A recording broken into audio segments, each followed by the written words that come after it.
Now, let's go back to that jobs report. It is affecting the markets. The big number, well, frankly, it wasn't so big. Only 160,000 jobs created. That means a downtrend in job creation, which matches the downtrend in the economy.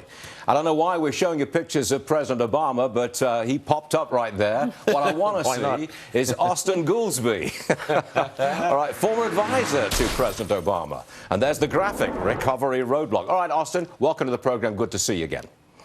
Great to see you. Now, look, here's what worries me.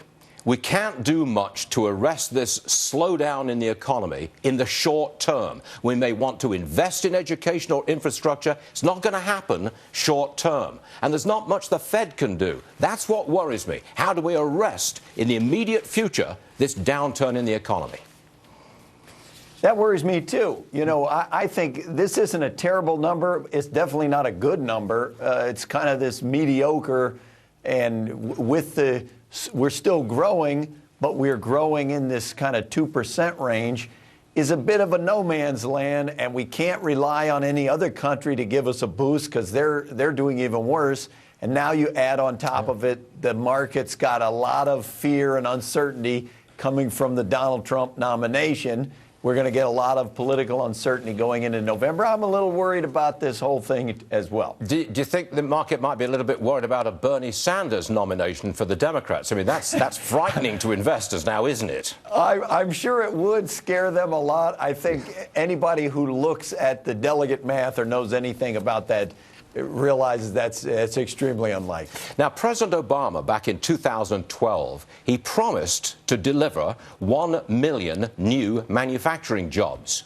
Well, as of right now, he's about 600,000 short of that. This goes back to the political argument about how we create well-paid, high-paid jobs. Doesn't look like it's working at the moment, does it?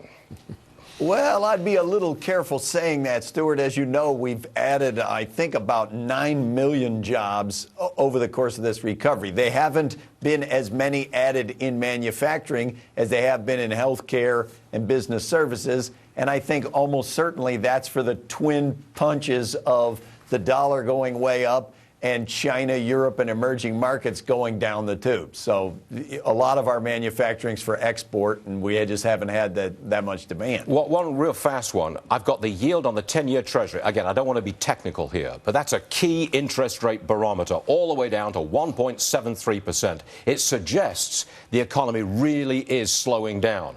Are you prepared to say that we're not slowing down so much that we'll get a recession? Will you relieve our anxiety? I wish I could, but I haven't. As you know, I always try to be completely realistic. You cannot rule out, given what's happening in the rest of the world, there's at least 20-30% chance that the United States could go into a recession. This is actually a very long-lived recovery that we've had. I think it's the third longest ever since we've had the data. So eventually we will have a recession, and the worse the rest of the world gets, the more likely that is for the U.S. All right, Austin, we did 3.5 minutes without me once accusing you of being the architect of this economic disaster. I think we did quite well today, actually. Happy Friday, young man. We always have a good time, Stuart. We try. Austin, thank you very much indeed. We'll see you again soon. Thanks.